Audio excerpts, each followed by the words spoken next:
Le grand direct des médias avec Thomas Joubert. Et le fait média du jour, c'est donc cette agression dont était victime Alain Bougrain-Dubourg hier dans les Landes. Les images ont fait le tour des médias et ont aussi provoqué un énorme buzz sur Internet à cause d'un homme. Jérôme Ivenichenko, vous êtes notre expert média. On va revenir sur tous ces événements et notamment sur cet homme donc, qui s'est retrouvé à la une de tous les médias et d'Internet hier. Que s'est-il passé précisément ? Alors, la LPO, la Ligue de protection des oiseaux, et son président Alain Bougrain-Dubourg ont organisé une opération coup de poing, une opération de sensibilisation contre le braconnage des pinsons. Alors vous l'ignorez peut-être, mais le pinson est une espèce protégée, il est interdit de le chasser en théorie, mais les traditions gastronomiques sont parfois les plus fortes, et notamment dans le sud-ouest où ce type de chasse se poursuit.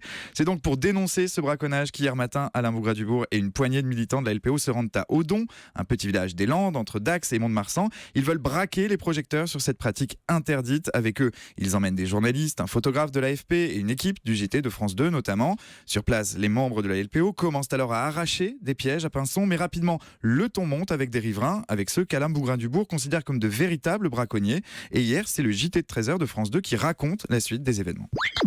Alain Bougrain-Dubourg, le président de la Ligue de protection des oiseaux, retire des pièges à pinsons, une chasse interdite. Très vite, le propriétaire des lieux intervient. Vous savez que c'est interdit. Tu sais que t'es chez moi là. Ouais. Tu sais que t'es et chez ça moi. c'est protégé. Donc, tu C'est repars sur la voie interdit. communale.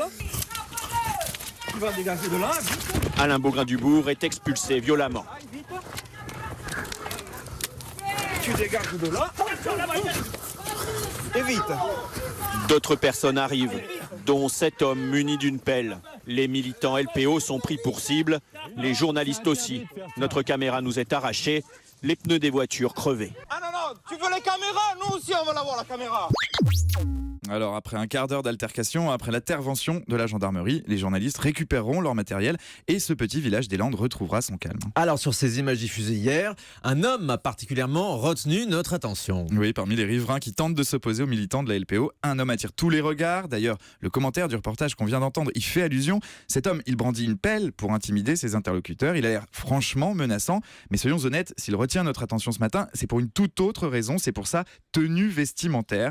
L'homme en question est pieds nus. Bon, jusqu'ici, pourquoi pas, mais surtout, il est très légèrement vêtu puisqu'il porte seulement un t-shirt bleu nuit, très saillant, et un simple slip. Un t-shirt et un slip, c'est absolument tout. Visiblement, ce riverain vient de se lever. Très saillant aussi le slip. Très saillant, on peut le dire. À sa tenue vestimentaire, on imagine qu'il a été réveillé en sursaut par le chahut au fond de son jardin. Il n'a pas pris le temps de s'habiller. Il est sorti du lit pour se joindre à la bagarre. Mal lui en a pris puisque les caméras étaient elles aussi dans son jardin. Et ce matin, c'est donc son attitude assez burlesque, il faut bien le dire, et donc aussi son slip à très joli motif écossais qui accroche le regard, faisant passer finalement le fond de cette affaire beaucoup plus sérieux au second plan. D'autant plus que les internautes se sont immédiatement emparés de l'image. Oui, la photo de ce riverain a connu un succès fulgurant sur les réseaux sociaux, toujours très prompt à réagir sur le mode de l'humour, bien sûr. Cette image de l'homme brandissant sa pelle en slip est rapidement devenue ce que les internautes appellent un mème, c'est-à-dire le détournement d'une photo pour la placer dans un autre contexte. Hier, la fameuse pelle s'est ainsi transformée en sabre laser, comme ceux que l'on trouve dans Star Wars, ou bien en perche à selfie. On retrouve aussi cette photo en affiche de film pour la pelle et la bête, par exemple. Ouais.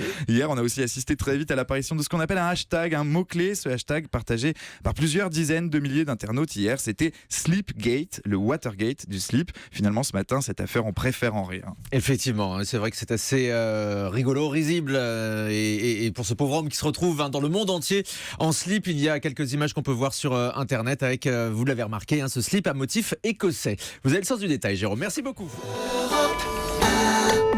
Europe